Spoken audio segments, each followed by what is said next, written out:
আমার এই মাকসাদই হলো তুমি কেন সেজদা করবা না, নামাজ কেন পড়তা? কমপক্ষে এটা তো বোঝা উচিত যে আমি আল্লাহর সাথে আমার রাগ কিসের। এটা তো কোনো যুক্তিতে ভাই একেবারে সামান্য বিবেক যদি থাকে, আল্লাহর সাথে রাগ করব কেন? তিনি আমার সব কিছু দিছেন,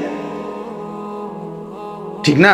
আল্লাহ আমার সমস্ত প্রয়োজন পূরণ করতেছেন, যে আমারে সব দিল এবং আমি ডাকলেও দেয় না ডাকলেও দেয়, এমন মালিক আমি পাবো কোথায়?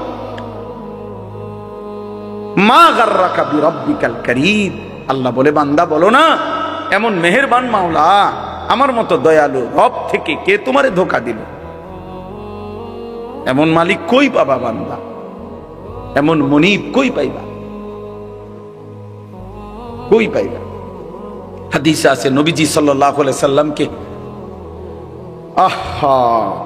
আল্লাহ তাআলা বলছে, বন্ধু আমার কোন বান্দা যদি 90 বছর পরেও জীবনের সব গুনাহ ছেড়ে দিয়ে আর করবে না ওয়াদা দিয়ে, 90 বছর বয়সেও যদি রাতের অন্ধকারে কোনো দিন চোখের পানি ফেলে, এক ফোঁটা চোখের পানি ফেলে গুনাহ ছেড়ে দিয়ে আর করবে না ওয়াদা দিয়ে আমার কাছে যদি মাফ চায়, দোস্ত আমি ওয়াদা দিলাম, কসম বন্ধু, আমি এমন 90 বছরের বুড়া তার গুনাহ সব মাফ করে দেব।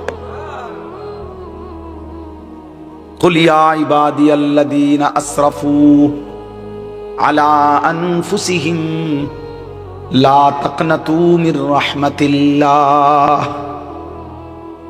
রব্বুল আলামিন বলেন, বন্ধু বলেন, ও আমার বন্ধু আপনি বলে দেন, হে আমার বান্দা, আল্লাহ বলতেছেন আমার বান্দা শোনো না, তোমরা যারা এই পরিমাণ গুনাহ করেছো যে নিজের জীবনটাকে জুলুম করে শেষ করে ফেলেছো, জীবনে বলতে কোনো নেকি নাই, ডানে বামে কোনো নেকি নাই, গুনায় গুনায় ভরা জীবন তোমাদের পুরা ডুবে গেছে।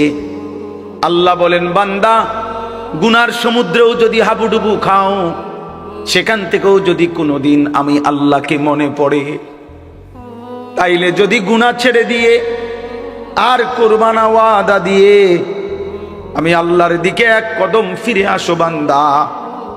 আর যদি বলো মাওলা জীবনভর আমি আপনাকে নারাজ করেছি, আর করব না মাওলা, আপনার নাফরমানি করব না মাওলা, আমি তওবা করলাম মাওলা, গুনাহ ছেড়ে দিলাম, আল্লাহ বলেন লা তাকনাতু মির রাহমাতিল্লাহ।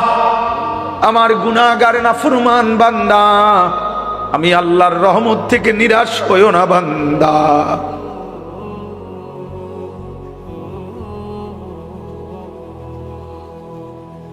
मायूस ना हो अहले ज़मीं अपनी खताओं से,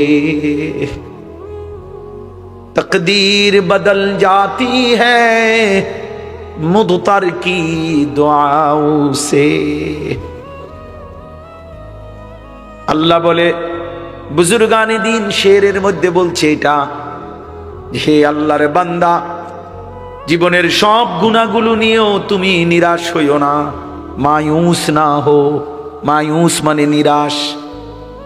মায়ুস না হো আহলে জমিন, হে জমিনওয়ালা নিরাশ হইও না, আপনি খাতাও সে, নিজের গুনাহের কারণে। চোখের পানি ফেলো বান্দা, ডাকো তোমার আল্লাহকে, তকদীর বদল জাতি হ্যায় মুদতার কি দুআও সে।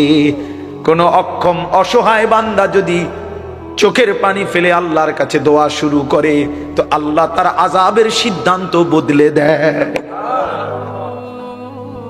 প্রিয় ভাই, মানুষ বেশি বা কম এটা কোনো সমস্যার বিষয় না। আমি কোনো ইলেকশনে দাঁড়াইও নাই, আমি কোনো নির্বাচনী জনসভায় আসি নাই, কাজে আমি ব্যাপক মানুষ দিয়ে করব কি? আমার তো এর দ্বারা কোনো ফায়দা নাই। মনে করেন 50,000 মানুষ একসাথে হয়েছে, এতে আমার কবর রাজাব মাপ 4 লাখ। তাহলে এইটা বড় বিষয়।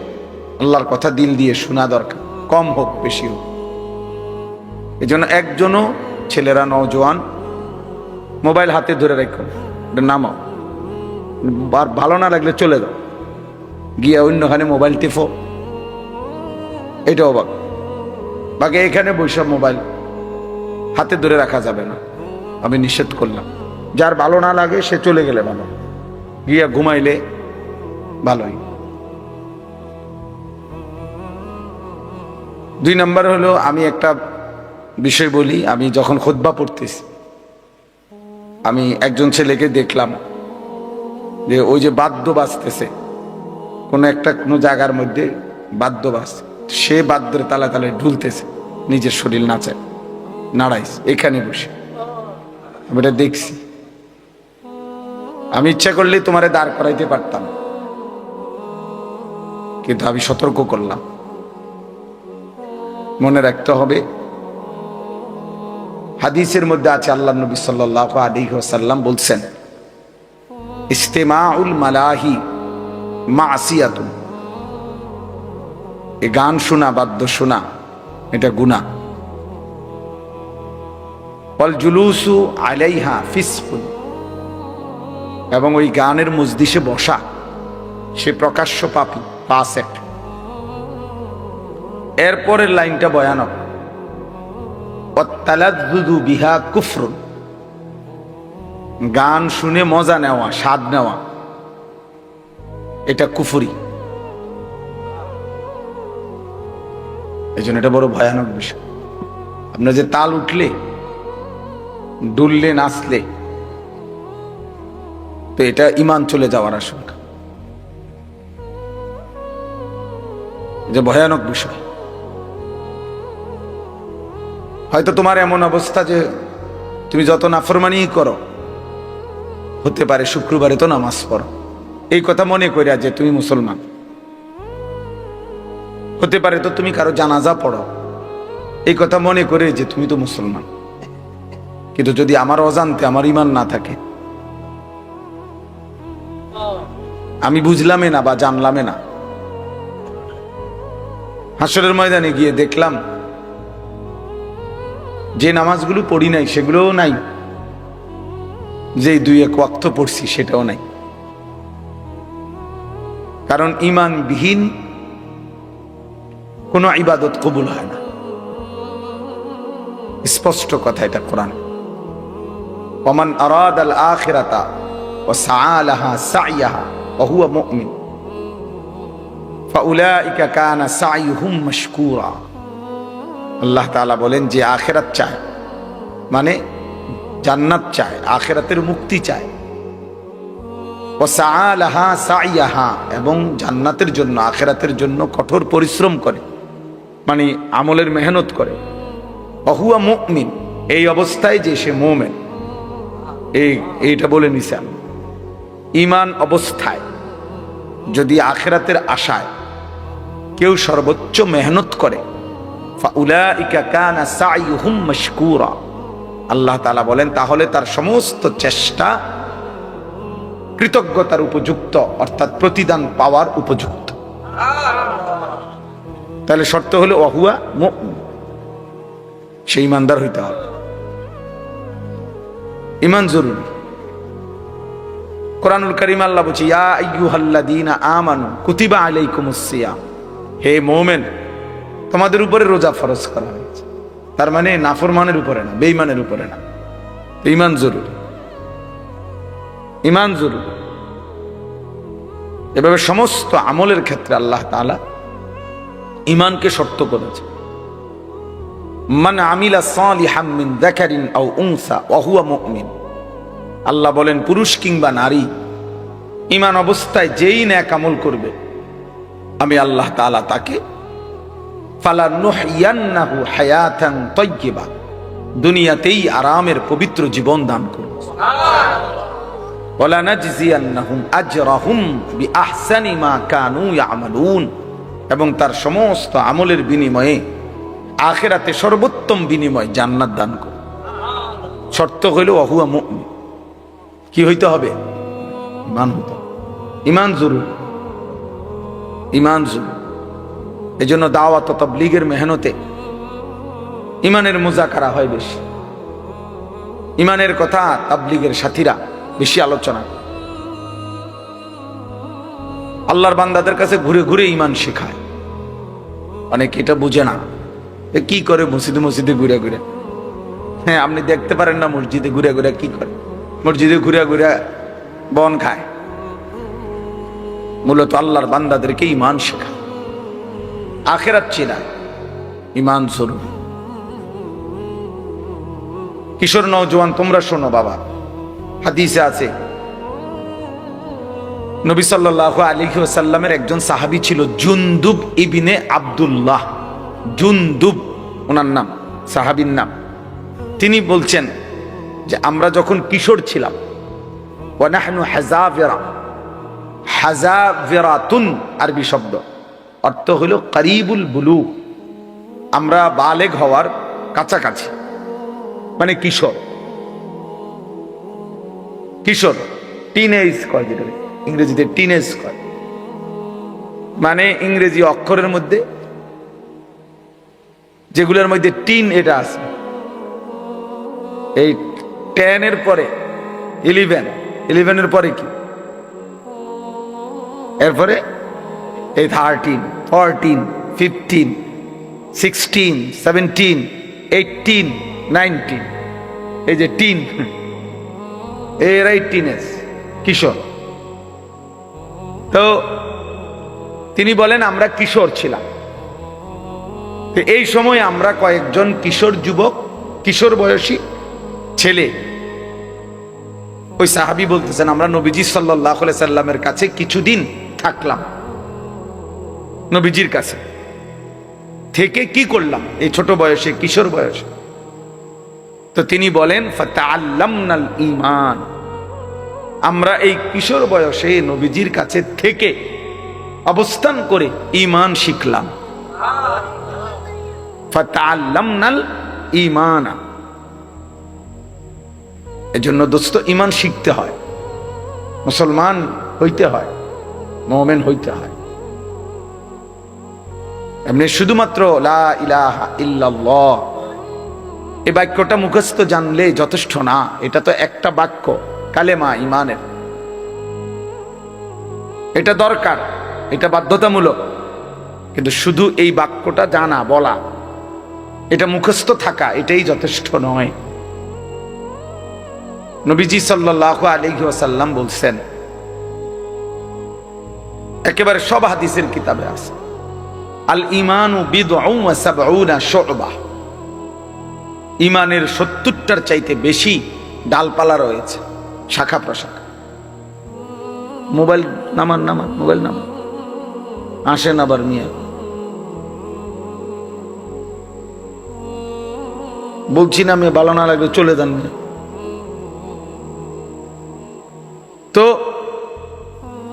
আল ঈমানু বিদউন ওয়া সাবউনা শু'বা, ঈমানের 70টার চাইতে বেশি ডালপালা রয়েছে। নবী সাল্লাল্লাহু আলাইহি ওয়াসাল্লাম বলছেন। তো মুহাদ্দিসিন উলামায়ে কেরাম ব্যাপক গবেষণা করে বের করছেন ঈমানের মোট শাখা প্রশাখা হলো 77টা। কয়টা? ঈমানের 77টি শাখা প্রশাখা। তো নবীজি সাল্লাল্লাহু আলাইহি ওয়াসাল্লাম বলেন, ফাআফদালুহা কাউলু লা ইলাহা ইল্লাল্লাহ, এই 77টি শাখার মধ্যে সবচেয়ে বড় ডাল, সবচেয়ে বড় শাখা, প্রধান শাখা, যে আপনারা লিখছেন কেন্দ্রীয় জামে মসজিদ, মনে করেন কেন্দ্রীয় শাখা মানে প্রধান শাখা, মেইন ডাল, লা ইলাহা ইল্লাল্লাহ এই বাক্য বলা। তাহলে তো 77টা শাখার একটা প্রধান শাখা হইল কি? এই কালেমার। তো বাকি 76টা বলো ভাইয়া, ছেলেরা বলো, বাবা তুমিও বুঝো আমিও বুঝি, যে তুমিও মরে যাবা আমিও মরে যাব। এটা সহজ কথা দোস্ত, তোমারও শেষ আছে আমারও শেষ আছে, হাসলেও মরে যাবা, কাঁদলেও মরে যাবে, এটা সবাই আমরা বুঝি। আমরা যে আল্লাহ তাআলার কাছে ফিরবো এই ব্যাপারে সবাই আমরা বুঝি। তো কাজে আমরা যেহেতু এই সাইড প্রত্যেকেই বুঝতে চেষ্টা করি, আমার একটা নিজস্ব দুনিয়ার চিন্তা চেতনা আছে, আমি পড়ালেখা করব, চাকরি করব, ব্যবসা করব, বিদেশ যাব, যেটাই হোক একভাবে না একভাবে আমরা নিজেকে নিজে নিয়ে ভাবি। কেমনে আমার দুনিয়া চালানো যায়, কেমনে আমার জীবন গড়া যায়। তাহলে একজন বিবেক হিসাবে, বুদ্ধিমান হিসাবে, যেহেতু দুনিয়া আমারই অংশ, তো আখেরাত তো আমারই অংশ, তো উচিত দুইটা একসাথ করা।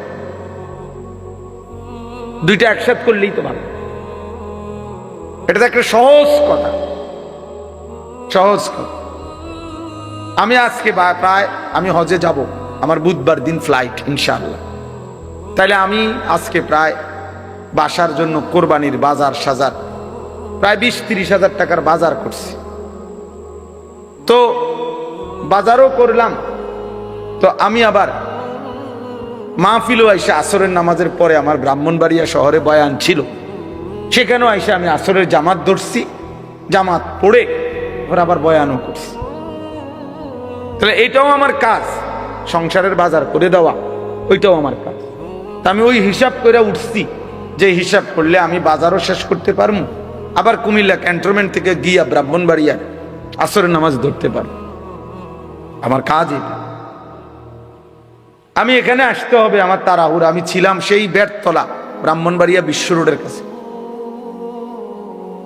বাংলাদেশের শ্রেষ্ঠ আলেমে দ্বীন ওয়াইজ আল্লামা জুবায়ের আহমদ আনসারী রাহমাতুল্লাহ আলাইহি হুজুরের মাদ্রাসায় বয়ান করছি মাগরিবের পর,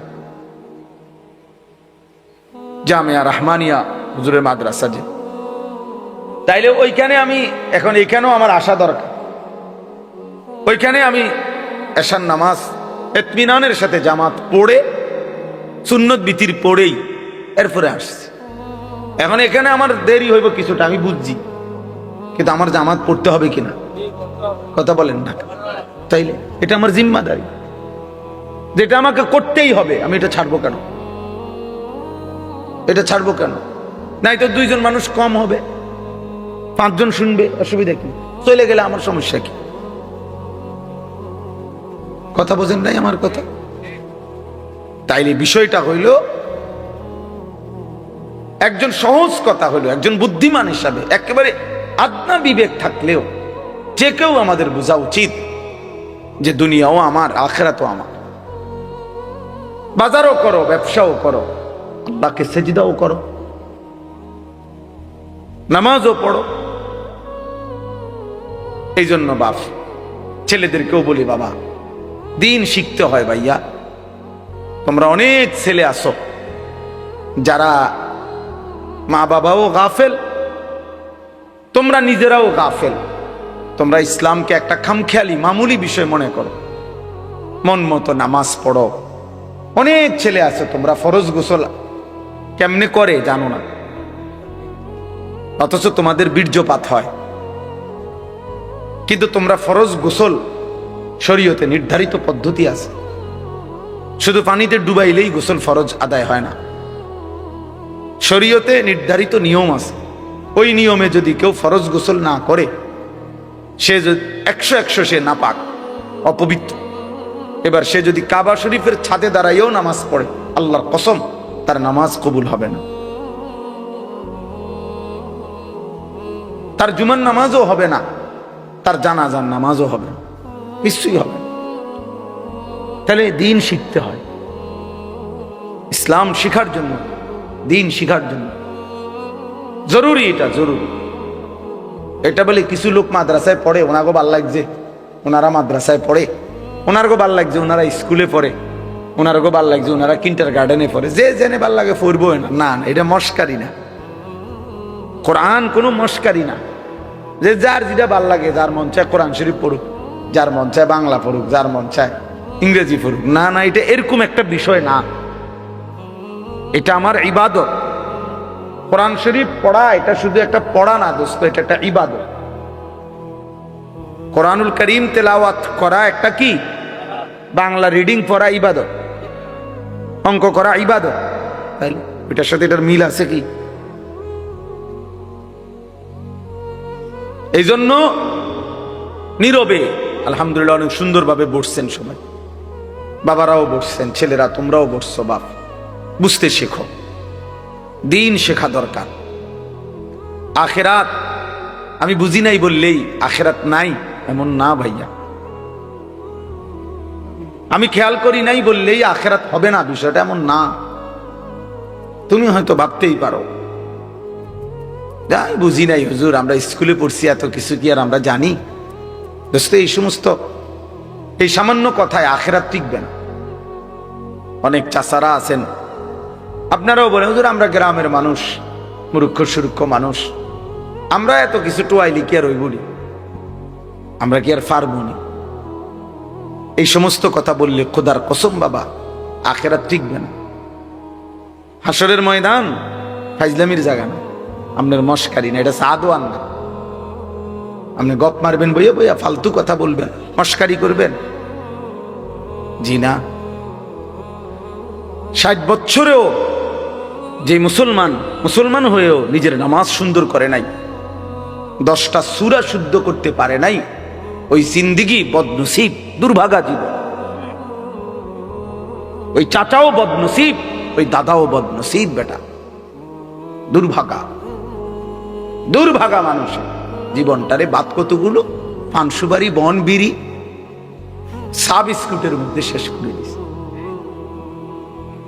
তামাশা করছে, জিন্দেগিকে তামাশা করছে, মনে করছে মোল্লা মুন্সিরা এরকম কত কথায় কয় মারতো না, চাই না মারতেন না, আমনও মারতেন না, অসুবিধা নাই। হ্যাঁ, আপনি বাতে তো খান, আমরা বাতে খাই, আমরা তার শুধু বন খাই না, ভাত খাই, এই দুনিয়া পার হইতেছি। আখিরাতে দেখবেন এই মস্কারির পরিণতি কি। তাকাদু তামাইয়াজু মিনাল গাইজ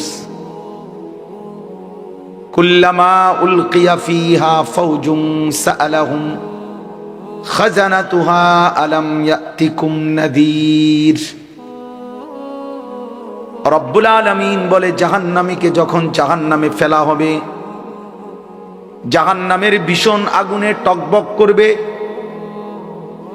প্রচন্ড জাহান্নামের গর্জন আওয়াজ শোনা যাবে, আর জাহান্নামের ভীষণ চিৎকারে জাহান্নামের ফেরেশতারা তখন তাকে ডাক দিয়ে বলবে, আলাম ইয়াতিকুম নাযীর। জাহান্নামের ফেরেশতা বলবে, নাফরমান চিল্লাও কেন, তোমারে কি কেউ কোনো আল্লাহর ভয় দেখায় নাই? আলাম ইয়াতিকুম নাযীর, কোন ভয় প্রদর্শনকারী বান্দা কি তোমার কাছে আসে নাই? ক্বালু বালা, জাহান্নামী তখন বলবে, হ্যাঁ, কাদ জাআনা নাযীর, হ্যাঁ ফেরেশতা, আমার কাছে আল্লাহর পক্ষ থেকে ভয় প্রদর্শনকারী বান্দা এসেছিল। কত ইমাম সাহেব, কত আলেম ওয়াইজ, কত বক্তা, কত আউলিয়া, কত বুজুর্গ, কত নেককার মানুষ আমারে বারবার বলেছিল, ফাকাযযাবনা, আমি মিথ্যা মনে করেছিলাম। ওয়াকুলনা মা নাযালাল্লাহু মিন শাই, আমি বলছিলাম এগুলো আল্লাহ নাজিল করে নাই।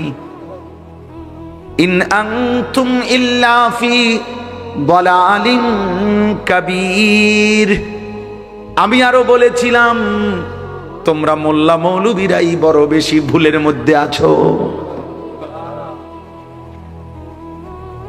সরাসরি কোরআন শরীফের তরজমা। وقالوا لو كنا نسمع أو نعقل ما كنا في أصحاب السعير। আল্লাহ বলেন, জাহান্নামী বলবে, ফেরেশতা সেদিন দুনিয়ার জমিনে যদি একটু বুঝতাম অথবা একটু শুনতাম, তাহলে আজকে আমরাও জাহান্নামী হতাম না।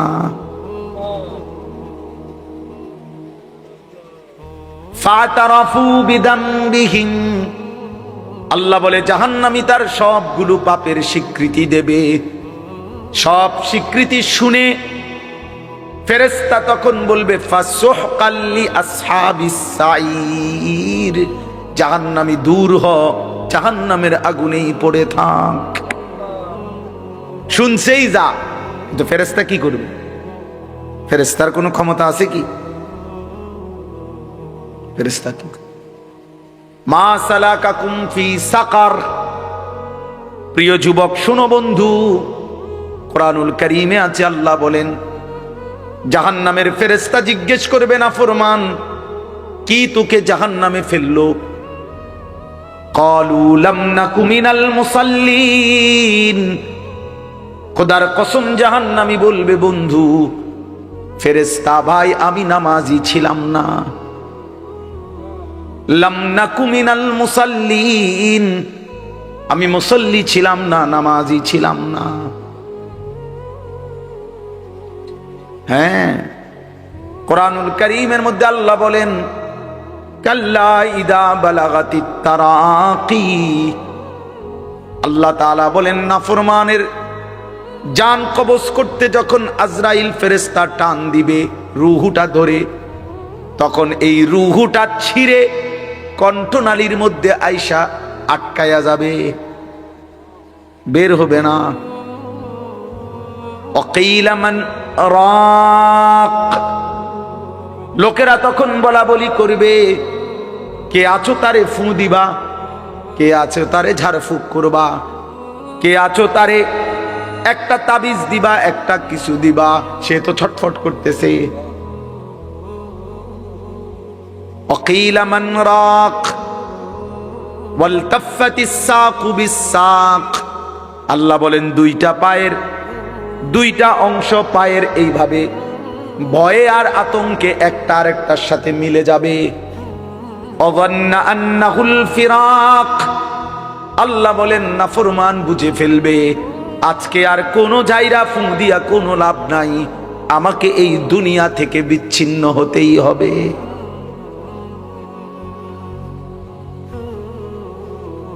অযান্না আন্নাহুল ফিরাক।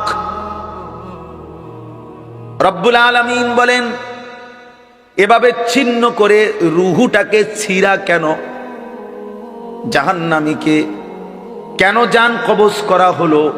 তো আল্লাহ নিজে বলেন, ফালা সাদ্দাকা ওয়ালা সাল্লা। এই নাফরমান আমি আল্লাহর কথা সত্য মনে করে নাই, আর ওয়ালা সাল্লা, এবং নামাজ আদায় করে নাই। এই জন্য হ্যাঁ, চালাক মিয়া দোস্ত নওজোয়ান, ভাত খাও, ভাতে তো খাও আর কিতা, আর বীর মানে মোবাইল টিপো আর নারী দেখো, ছবি দেখো, আর চুলের পেখম ঘুরাও। হ্যাঁ ঘুরাও, সমস্যা নাই আব্বা, দেখবা তোমার চাইতেও বড় শক্তিধর এই পৃথিবী থেকে হারায় গেছে, তোমার চাইতেও বড় ক্ষমতাধর এই পৃথিবী থেকে হারায় গেছে। তুমি কেডা? এ দেখতে দেখতে নাই, দেখতে দেখতে যৌবন ফুরায় যাবে, দেখতে দেখতে এই শক্তি সামর্থ্য ফুরিয়ে যাবে, ফুরায় যাবে। আশ-শাবাবু বাইনা দুফাইন। এক বড় বুজুর্গ বলছে, যুবক তুমি মনে রেখো, তুমি দুই দুর্বলতার মাঝখানে আছো। তোমার শিশুকাল দুর্বল, তোমার বৃদ্ধকাল দুর্বল, দুই দুর্বলতার মাঝখানে অল্প কিছু সময় তুমি শক্তি নিয়ে আসো। সেই শক্তির সময়টাই হচ্ছে যৌবনকাল। যদি কিছু করতে হয় শক্তির টাইমেই করো, নিজেকে গড়লে শক্তি থাকতেই গড়ো, নিজের আখিরাত সাজাইলে শক্তি থাকতেই সাজাও।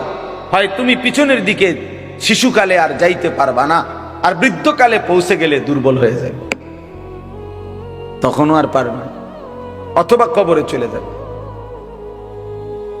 এই জন্য 17 বছরের, 18 বছরের, 20 বছরের ছেলে তোমাদেরকে বলি, বাপ এত অল্প বয়সে যদি আল্লাহ পাকের এত বড় নাফরমান হও, মাত্র 18 বছর বয়সেও যদি তুমি আল্লাহকে এইভাবে না চিনো, 18 বছর 20 বছর বয়সেই যদি তুমি একটা সেজদা দিতে মন না চায়, আরে জানোয়ার তুই 60 বছর পর্যন্ত যাইতে যাইতে তোর অবস্থা কি হবে? বেঈমান, এই বেঈমান,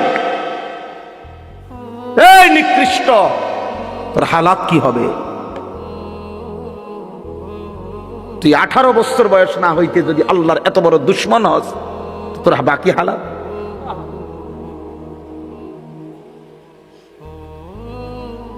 বিশ বছর না আইতেই যদি তুই এত নারী দেখে ফেলো, এত উলঙ্গ ছবি দেখো, জানোয়ার, বাকি জীবন তাহলে কি দেখবা? হাইওয়ান বলো। বাকি হায়াত কি দেখবা তাইলে? যা দেখার তো সব দেখে এলাইছো।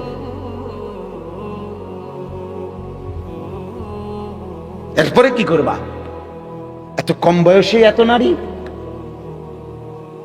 এত অল্প বয়সে এত উলঙ্গ ছবি দেখে ফেললা, এত অল্প বয়সে চরিত্র এভাবে নষ্ট করে ফেললা যে নারী ছাড়া, ছবি ছাড়া, জেনার দৃশ্য ছাড়া, বন্ধুদের অসৎ আড্ডা ছাড়া। ওই দেখেন ওই অপদার্থের দিকে দেখেন, ওই দেখেন ওই অপদার্থ কি করে।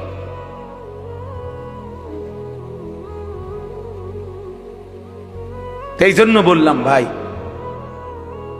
ভাবতে শেখো বাবা, বাকি হায়াত কি করবে,